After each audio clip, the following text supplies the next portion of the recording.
quotidien, le verset du jour. Philippiens chapitre 4, le verset 6, je cite. « Ne vous inquiétez de rien, mais en toute chose, faites connaître vos besoins à Dieu par des prières et des supplications avec des actions de grâce. » Fin de citation, glorifions le Seigneur.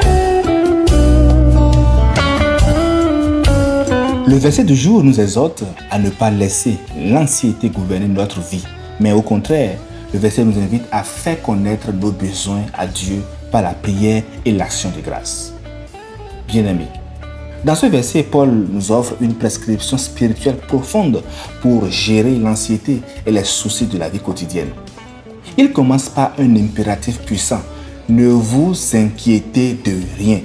L'inquiétude en fait ou l'anxiété est une préoccupation excessive pour les problèmes et les défis de la vie. Mais Paul nous dit que nous ne devrions pas laisser l'anxiété dominer nos pensées et nos émotions. Au lieu de cela, il nous invite à présenter nos préoccupations à Dieu par la prière. Quel que soit le sujet de nos préoccupations, Dieu veut que nous le recherchions dans la prière. Cette action est accompagnée d'actions de grâce, ce qui signifie que nous devrions non seulement demander à Dieu de répondre à nos besoins, mais aussi lui rendre grâce pour sa fidélité passée et sa souveraineté. Chers amis, toute cette semaine, nous avons exploré de manière approfondie le thème de la prière, de la confiance en Dieu et de notre réponse aux défis qui se présentent dans notre vie quotidienne, que ce soit sur le plan spirituel ou charnel. Nous avons réfléchi sur la manière dont nous devrions réagir lorsque nous sommes confrontés à des obstacles et des problèmes. La réalité est que la vie devient de plus en plus exigeante. Bien-aimés, l'anxiété peut nous submerger. Pour certains, les factures s'accumulent. Pour d'autres, les dettes s'agrandissent et une multitude de problèmes semblent se profiler à l'horizon. Mais face à tous ces défis, il est essentiel de rappeler la directive biblique qui est de ne pas s'inquiéter. Mais au lieu de laisser l'anxiété nous dominer, nous sommes appelés à fléchir nos genoux et à présenter ces problèmes à Dieu à travers la prière. Oui, la prière. Trop souvent, en tant que chrétiens, nous omettons de mettre en pratique cette noble et précieuse directive. Imaginez, vous entrez dans un restaurant et demandez si votre repas est prêt. Vous n'avez rien commandé et vous pensez simplement qu'il y aura peut-être quelque chose à votre nom. C'est aussi ridicule que d'espérer que Dieu réponde à des prières que vous n'avez jamais faites. En tout cas, pas avec foi. La Bible dit, vous ne possédez pas parce que vous ne demandez pas. Jacques 4, le verset 2. Non, Dieu ne vous donnera pas tout ce que vous demandez. Vous ne recevez pas parce que vous demandez mal afin de tout dépenser dans vos passions. Jacques 4, le verset 3. Vos requêtes doivent être en fait en harmonie avec la volonté de Dieu.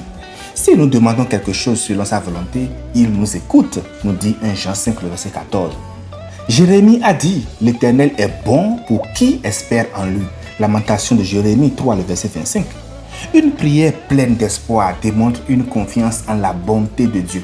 Plutôt que de vous tracasser, d'en parler à tout le monde sauf à Dieu, ou de chercher à vous débrouiller seul, dites plutôt, Seigneur, je vais te faire confiance quelle que soit l'issue, et Dieu honorera votre foi.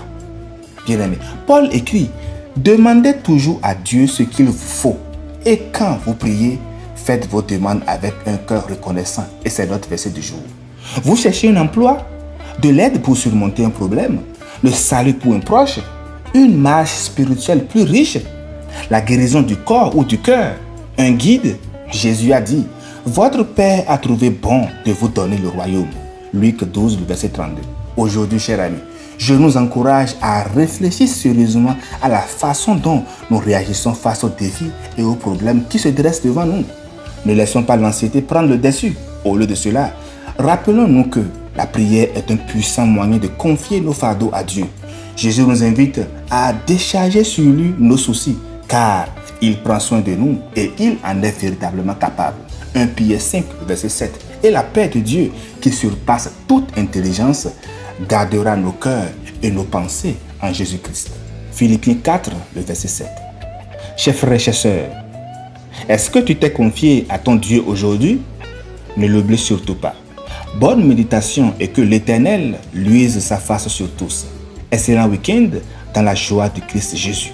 Alléluia, chers frères.